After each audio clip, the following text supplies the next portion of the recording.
Halo, salam sehat kawan Diska. Kembali lagi bersama saya Sari Cantik dalam program Info Sehat, informasi seputar kesehatan. Semoga kawan Diska dimanapun Anda berada selalu diberi kesehatan, keselamatan, rezeki yang berlimpah dan juga barokah. Dan pada kesempatan hari ini saya sudah bersama Dr. Ismu Doko MMRS.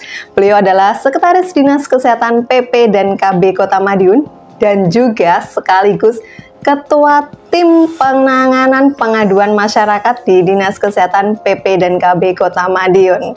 Ini agak deg-degan ya, soalnya saya kinerjanya dinilai langsung oleh atasan gitu ya. Semoga nggak kesleo ya. Oke, ngomongin soal kinerja, di mana beberapa waktu lalu Dinas Kesehatan PP dan KB Kota Madiun ini mendapat kunjungan dari Ombudsman ya terkait pelayanan publik yang ada di Dinas Kesehatan.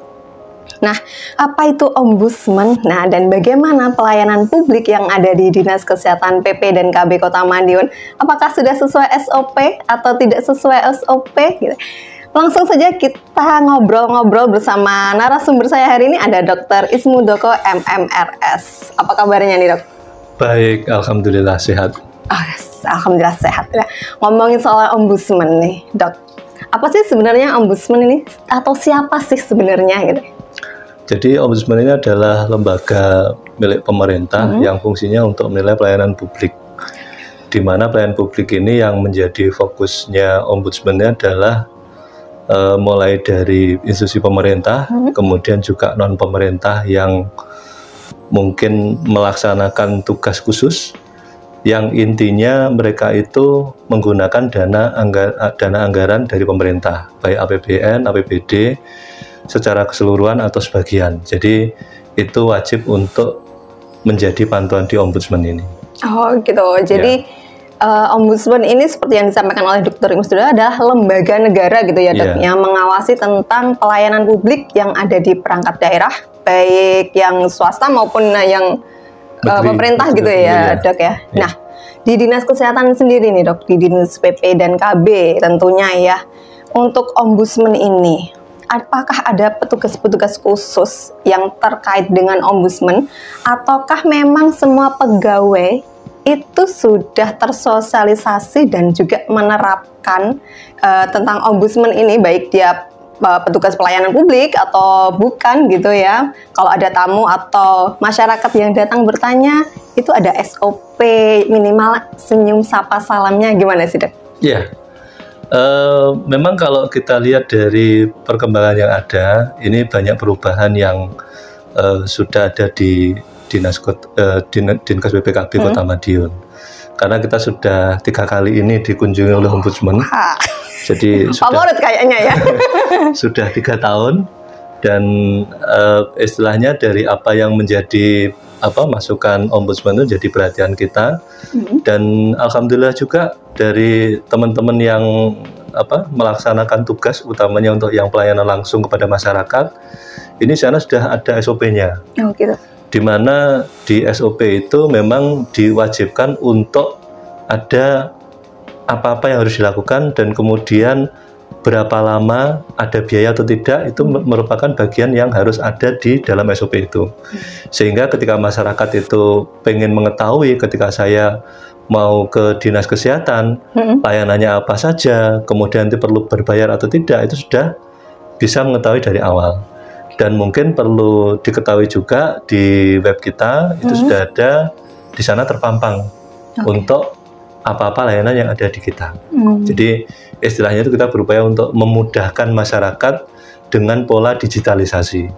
Di mana kalau digitalisasi ini, kalau kita lihat masyarakat kita itu bisa mengetahui apa layanan kita itu 24 jam tanpa harus menunggu jam kerja gitu ya.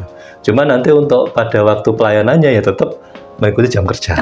Oke, jadi memang sudah tersosialisasikan seluruh pegawai ini ya, Dok ya, tidak hanya petugas khusus atau hanya tim pengaduan ya, di mana Dr. Ismu Doko sebagai ketuanya nih ya, yang mengadu ke Dr. Ismu Doko.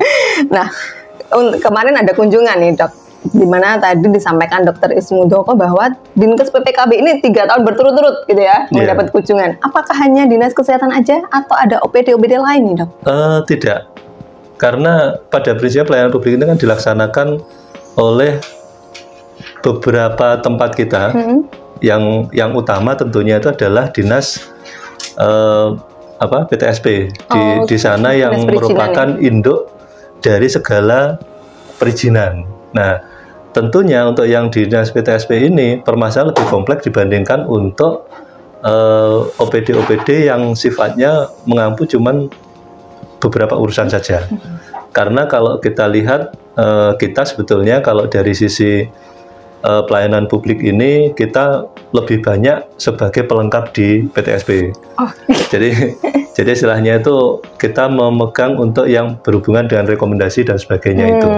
Nah, itu merupakan bagian dari PTSP.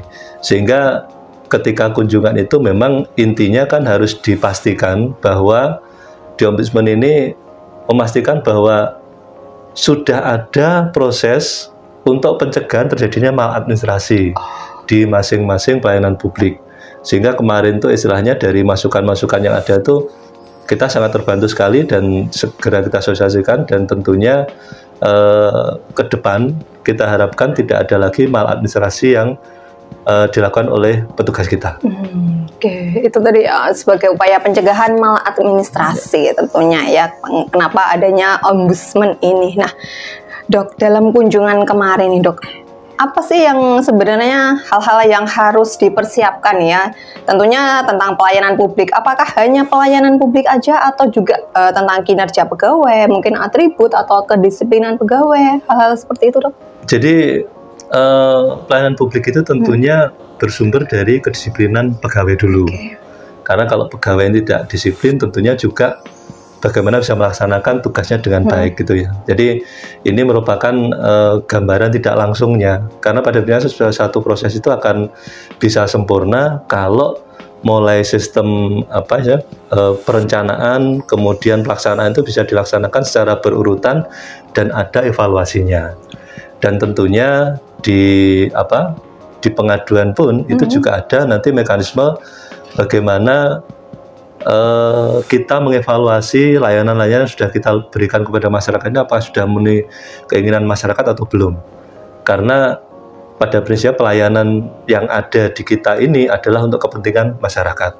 Jadi bukan untuk kepentingan petugas gitu ya. Jadi ini yang mungkin jadi garis bawah kita, dan kami berharap nanti dari masyarakat jika ada keluhan-keluhan itu bisa langsung ke pengaduan kami. Jadi istilahnya itu kita berupaya untuk memberikan layanan yang terbaik dengan itu. Dan tentunya kalau misalnya pengaduan itu langsung kepada kami, tentunya bisa segera kita tidak lanjuti. Ya, tidak apa-apa sih mau mengadu ke Ombudsman juga tidak apa-apa. Tapi nanti kan prosesnya pasti ada proses klarifikasi dan sebagainya itulah. Kalau yang kita otomatis karena kita yang melaksanakan itu akan lebih cepat lagi kalau langsung ke kita. Mungkin itu gambaran nanti respon yang akan diberikan oleh kita. Oke, anti kritik ya berarti nih Dok ya? Iya. Oke, tadi disampaikan Dr. Ismundoko bahwa boleh mengadu langsung ke Ombudsman, tapi nanti akan ada proses-proses selanjutnya gitu ya. Yeah. Tapi nanti ada diskriminasi nggak, Dok? Kepada nih penerima layanan yang mengadu ini. Jangan-jangan nanti kita semua tahu ya, Dinas Kesehatan ini layanan publiknya yang paling terkenal itu adalah KIS PPID ini, Dok ya. Nanti tiba-tiba KIS-nya nggak aktif gitu. Iya. Yang jelas kalau misalnya dari sisi pelayanan itu memang kalau ada layanan yang memang benar-benar itu merupakan yang harusnya kita kerjakan kemudian tidak kerjakan, yaitu istilahnya di sistem pelayanan publik ini harus ada sanksi buat kita gitu ya. Jadi misalnya nanti kalau misalnya ada layanan yang tidak diberikan pada waktu yang sesuai, itu bisa jadi nanti ada yang harus kita lakukan, misalnya mengantarkan itu kepada yang bersangkutan gitu ya. Nah, kalau kebetulan untuk yang KIS ini yang sekarang itu untuk penerbitan kartu atau cetak kartu sudah tidak ada lagi. Jadi kalau misalnya nanti ada yang komplain kartu saya rusak, kemudian saya mau mencetakkan kartu baru, ini tidak perlu, karena sekarang ini untuk pelayanan kesehatan ini cukup menggunakan KTP. Jadi merupakan sudah merupakan satu kalau Bapak Ibu yang komplain ini sudah mempunyai KTP, otomatis ketika nanti berhubungan dengan case ini sudah tidak perlu lagi minta untuk dicetakkan, jadi cukup menggunakan KTP saja. Kemudian kita tidak akan melakukan istilahnya itu mendiskriminasi, ya, tidak akan melakukan seperti itu. Bahkan kita akan berikan hadiah nanti kalau misalnya ada yang mau mengadu ya. Jadi ini sebagai upaya kita untuk perbaikan semuanya, karena bagaimanapun juga kita selalu berpikir bahwa apa yang kita lakukan itu adalah sudah yang terbaik, tetapi belum tentu nanti dilakukan oleh masyarakat itu adalah yang terbaik menurut mereka. Nah, ini yang nanti perlu dikomparasi, dibandingkan apakah yang sudah kita buat ini sudah sesuai dengan masyarakat atau belum, karena prinsipnya kita ada karena ada masyarakat. Oke. Nah, jadi memang Dinas Kesehatan PP dan KB ini selalu memberikan yang terbaik gitu ya. Tapi memang kita semua tidak bisa memuaskan semua orang gitu ya, Dok ya. Nah, ngomong-ngomong soal memuaskan nih, Dok. Kalau nih penerima layanan masih belum puas juga nih, Dok, dari pengaduan ini boleh langsung ke Ombudsman tadi ya. Nah, ada kurun waktu nggak, Dok, untuk upaya penyelesaian masalah ini kalau ada pengaduan, Dok? Jadi di pengaduan itu yang jelas itu ada batas waktunya. Jadi kalau misalnya nanti dalam waktu 60 hari tidak terselesaikan permasalahan itu, yaitu berarti kita sudah wan prestasi ya. Jadi istilah itu kita sudah mengkhianati apa yang kita janjikan. Dan itu tentunya merupakan sesuatu yang tidak boleh ada pada kita. Nah, ini tentunya nanti akan kita upayakan sebaik-baiknya, dan memang kalau dari sisi apa yang dilakukan itu selama itu tidak bertentangan dengan aturan yang ada dan juga di atasnya, tentunya kita akan berupaya untuk memperbaikinya semaksimal mungkin. Tetapi bisa jadi permintaan itu kadang bertentangan dengan aturan yang di atasnya. Oh gitu ya, ya ini ada tentunya, ya tentunya juga perlu kita sampaikan apa sih yang menjadi kendala kita. Karena kalau misalnya nanti dari keluhan itu memang ada kendala dengan aturan-aturan di atasnya, tentunya kita tidak boleh melanggar aturan itu. Jadi jangan maksa kami untuk melanggar aturan gitu ya. Jadi itu yang juga menjadi alasan atau istilah dasar kita untuk merespon keluhan-keluhan yang ada di masyarakat. Oke, supaya tidak ada yang bertentangan nih, Dok, dari peraturan dan juga permintaan dari masyarakat. Apakah SOP tentang layanan publik ini sudah dipublikasikan gitu, Dok, atau ditempel di tempat-tempat yang strategis yang ada di Dinas Kesehatan ini? Ya, untuk itu sudah kita lakukan. Jadi untuk di tempat pelayanan itu istilahnya yang mempunyai atau yang menginginkan pelayanan itu akan bisa membaca nanti di tempat tersebut nanti mengenai mungkin yang saya sampaikan tadi, berapa waktu yang diperlukan, apa persyaratannya, kemudian nanti perlu biaya atau tidak, itu ada semua. Sehingga ketika melaksanakan tinggal cocokkan aja, Mbak Sari. Jadi istilahnya itu SOP-nya seperti ini sudah dilakukan atau belum. Nah, nanti kalau belum sesuai, laporkan. Jadi berarti ada kedisiplinan di situ. Nah, ini yang salah satu maladministrasi itu kan hal-hal seperti itu. Jadi tidak sesuai dengan SOP, sehingga mungkin tidak melaksanakan sesuai standarnya itu, sehingga seolah-olah mungkin menunda dari proses pengurusan hal-hal yang dibutuhkan oleh masyarakat. Nah, ini juga perlu dilaporkan.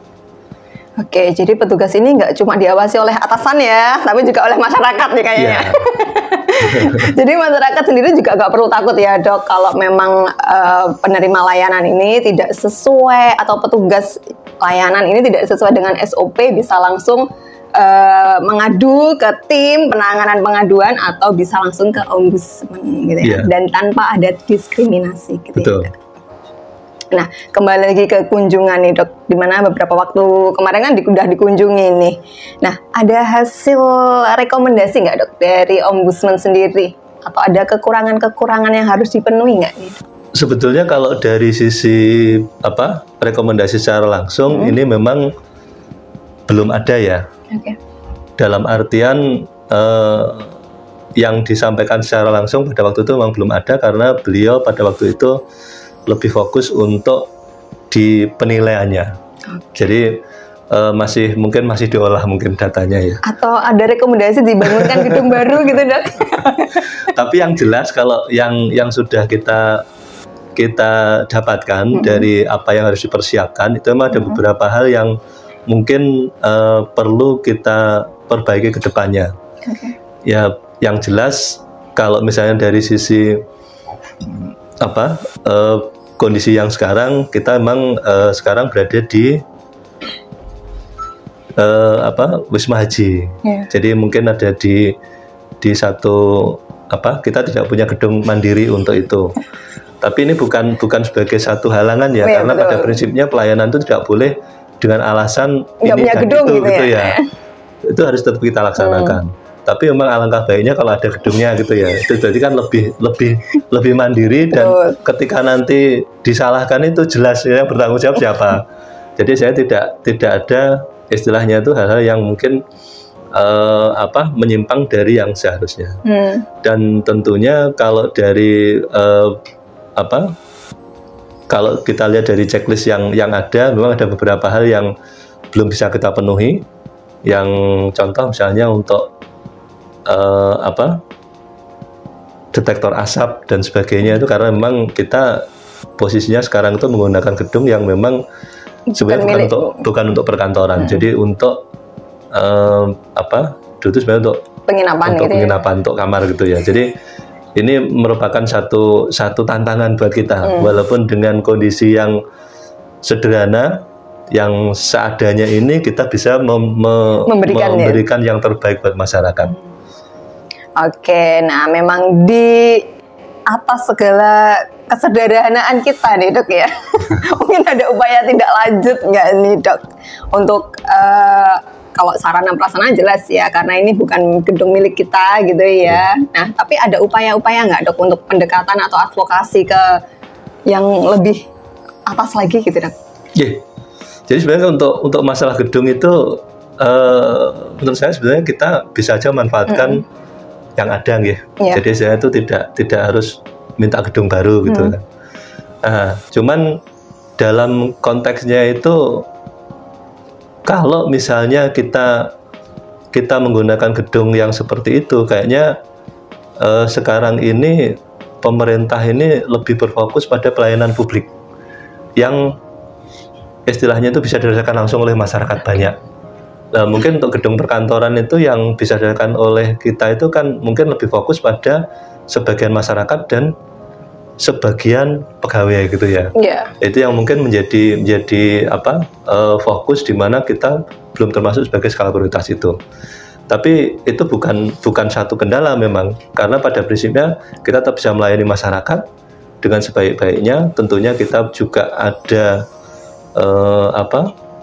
yang di bawah kita, yaitu di puskesmas yang khusus untuk pelayanan yang berhubungan kesehatan. Insya Allah kalau yang di puskesmas ini kita sudah berupaya semaksimal mungkin untuk memenuhi standar-standar yang harusnya ada di puskesmas, dan bahkan mungkin kita sudah bisa memberikan yang terbaik, sehingga yang terjadi sekarang ini itu banyak warga masyarakat yang di luar Kota Madiun itu yang menjadi istilahnya itu, kalau peserta BPJS itu kliniknya itu ada di puskesmas, karena mereka melihat itu mungkin bisa lebih dekat, bisa juga lebih baik dibandingkan dengan yang milik daerah mereka, sehingga mereka berwenang untuk memilih itu.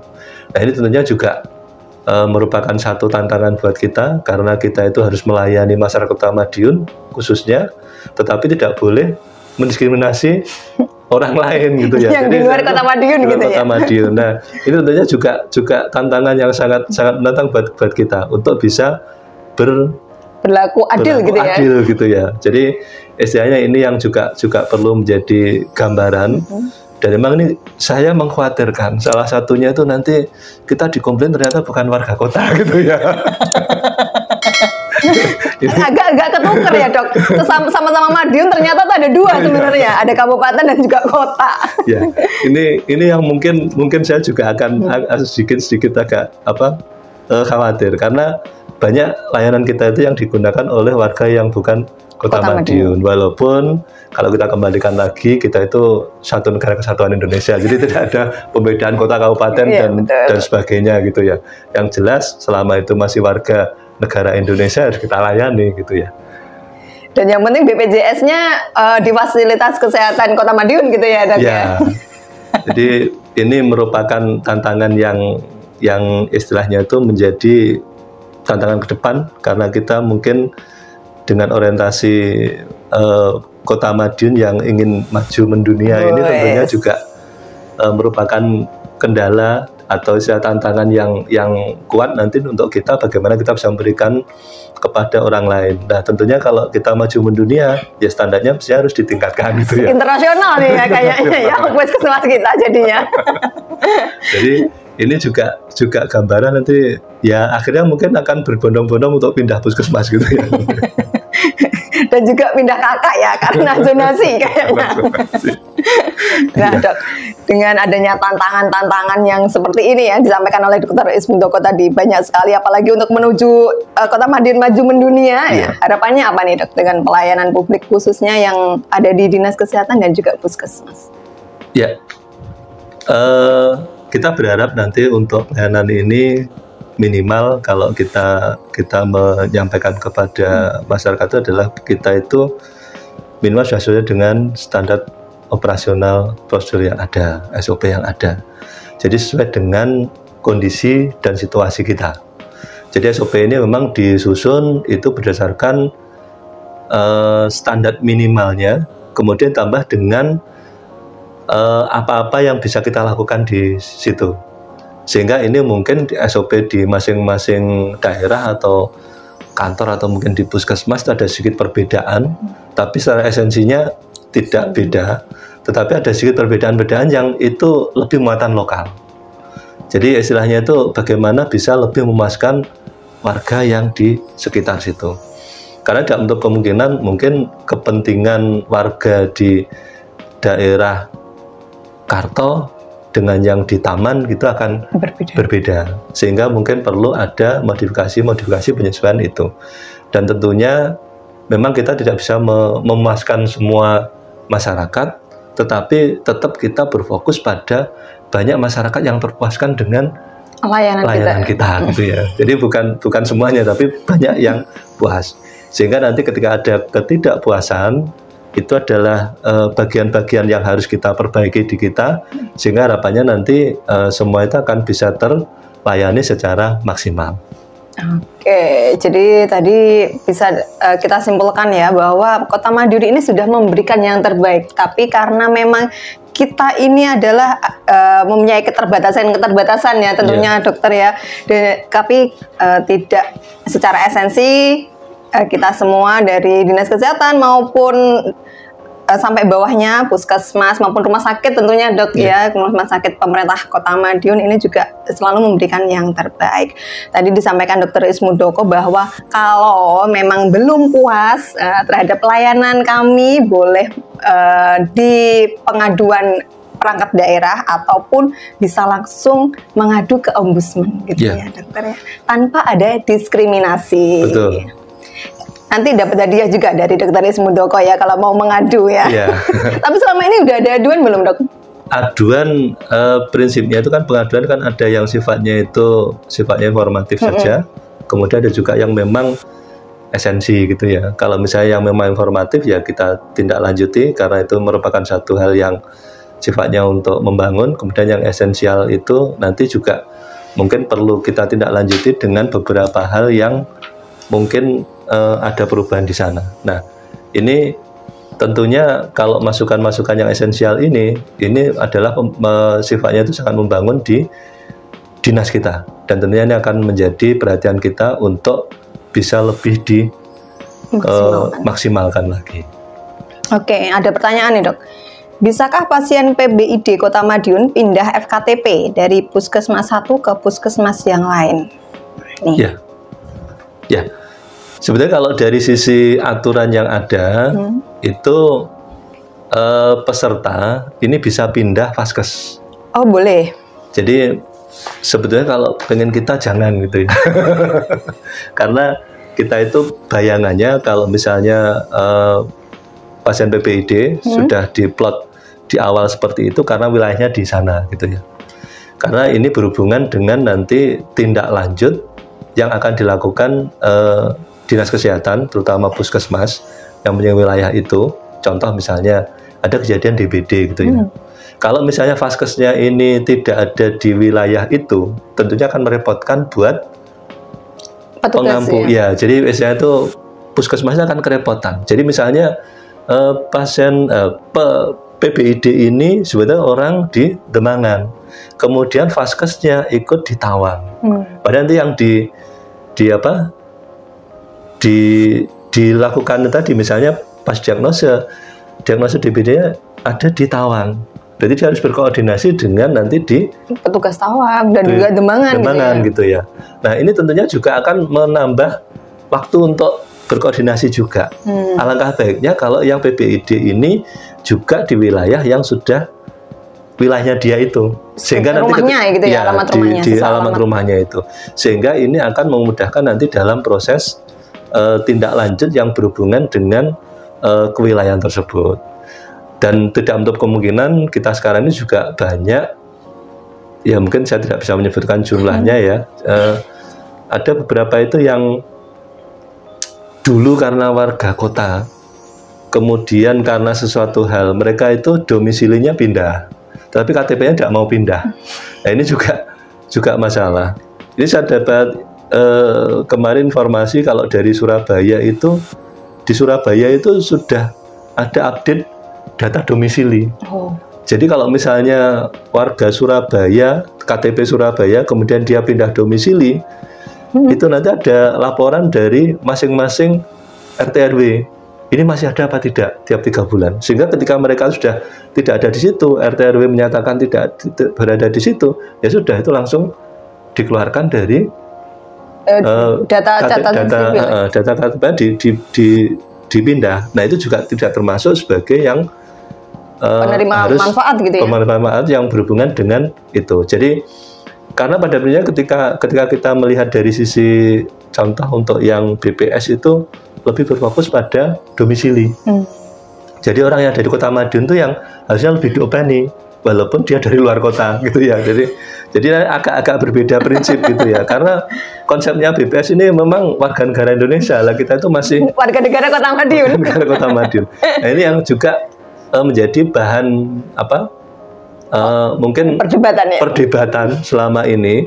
Dan juga kadang itu kalau kita ngomong data di BPS itu selalu karena itu merupakan data statistik, itu tidak bisa menyebutkan secara detail siapa orangnya, rumahnya di mana, itu tidak ada, tetapi dia memperkirakan kira-kira jumlahnya sekian yang ada di sini.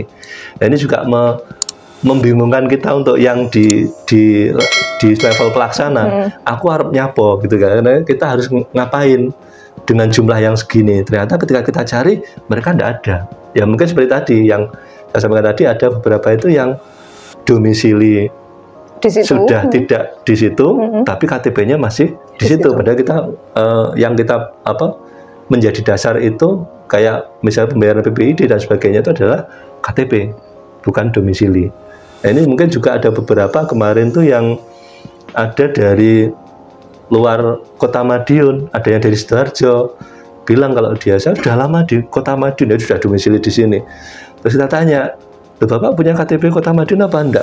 Enggak, KTP saya masih sana. Ya tidak bisa Pak. Jadi setelah itu kita fokusnya itu adalah memberikan pelayanan itu untuk yang warga yang ber-KTP Kota Madiun. Karena pertanggungjawaban kita itu yang ada karena kita itu adalah pemerintah daerah, itu adalah warga yang ada di daerah tersebut yang dibuktikan dengan KTP dan juga KK gitu ya. Ya. Jadi zonasi itu juga menjadi polemik gitu ya sebenarnya ya Dokter Ismu ya. Banyak yang pindah alamat tapi orangnya masih di tempat yang lama gitu ya. Jadi menambah penduduk gitu ya, menambah penduduk tapi orangnya nggak ada gitu ya. Nambah yang PBID tadi, sebenarnya kalau dari sisi aturan yang di atasnya memang diperbolehkan peserta ini untuk pindah vaskes itu kemana saja sebetulnya. Jadi tapi tidak boleh dalam waktu yang dekat. Jadi ada masanya. Jadi standarnya kemarin itu setelah 3 bulan di satu vaskes dia baru bisa pindah ke vaskes yang lainnya. Jadi itu prinsip portabilitas dari BPJS ini. Dan itu sebenarnya sudah menjadi haknya. Cuman yang jelas kita juga berharap bahwa hak dan kewajiban itu sebagai satu kesatuan ya, bukan sekedar nanti orang itu mengutamakan haknya tapi kewajibannya tidak mau gitu ya. Jadi contohnya seperti tadi, saya mau pindah ini loh, namun ada masalah seperti ini gimana? Ya urusanmu, ya itu nggak boleh. Ya paling tidak itu ketika dia mempunyai hak itu ya harus ada tanggung jawabnya. Misalnya ketika nanti pindah vaskes ya juga pindah KTP KK-nya. Jadi istilah itu ada ikutannya. Jangan nanti sekedar pindah vaskes tapi alamatnya tetap yang lama. Itu jangan seperti itu. Jadi ini istilahnya itu bagaimana kita tetap bisa bekerja itu bisa maksimal karena juga adanya peran serta dari masyarakat, itu tadi ada tanggung jawabnya. Jadi bukan sekedar menuntut haknya gitu. Jadi petugas memberikan yang terbaik, masyarakat juga harus kooperatif gitu ya. Oke, mungkin ada lagi Dok pesan yang perlu disampaikan pada masyarakat Kota Madiun nih? Saya dengan apa yang sudah kita lakukan selama ini, memang kalau kita lihat beberapa yang sudah ada di Kota Madiun, banyak ikon-ikon yang ada ini tentunya juga menambah kunjungan yang ada di Kota Madiun. Nah ini tentunya juga tidak menutup kemungkinan dengan bertambahnya tempat atau destinasi wisata, ini juga akan mengundang orang-orang dari luar ke Kota Madiun. Nah tentunya ini akan menimbulkan satu permasalahan baru buat kita. Jadi jumlah orangnya sedikit yang tinggal di sini, tapi yang menikmati banyak gitu ya. Ini tentunya nanti akan banyak hal yang menjadi permasalahan. Mungkin yang paling utama, yang pertama itu adalah mungkin sampah ya.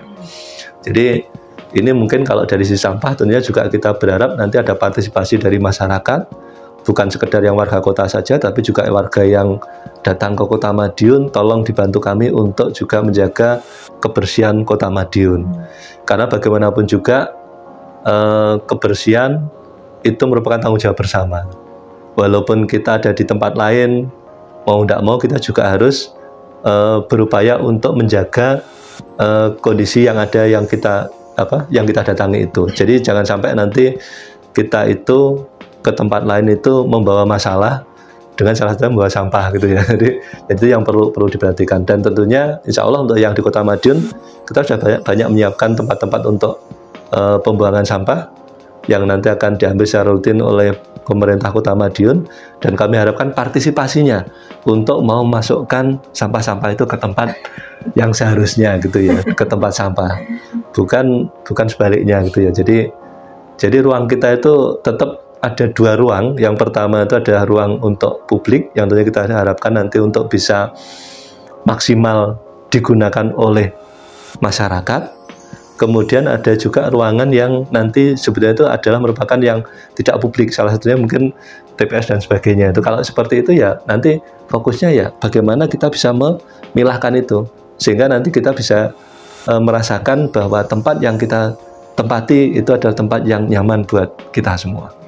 Oke, itu tadi ya, dimana memang Kota Madiun ini banyak sekali destinasi wisata kotanya ya. Ada beberapa negara yang ada di Kota Madiun gitu ya, karena Kota Madiun adalah mau maju mendunia tadi ya. Nanti sama Dr. Ismudoko puskesmasnya juga berstandar internasional gitu ya. Insya Allah. Oke, nah tadi disampaikan Dr. Ismu bahwa Kota Madiun memang selalu memberikan yang terbaik, utamanya dinas kesehatan. Dalam pelayanan publiknya itu juga selalu memberikan yang terbaik dan terbuka ya Dok, anti kritik ya. Jadi kalau ada memang layanannya tidak sesuai SOP, boleh mengadu ke timnya Dr. Ismudoko, nanti dapat hadiah dari Dr. Ismudoko. Oke, terima kasih Dr. Ismu atas ilmunya hari ini. Sama-sama, Mbak Sari yang cantik. Nilai saya A ya. Semoga Kota Madiun selalu memberikan yang terbaik ya untuk layanan publiknya, dan jangan lupa selalu saksikan info sehat di IG Promkes Kota Madiun dan YouTube Kawan Diska. Bye bye. Bye bye.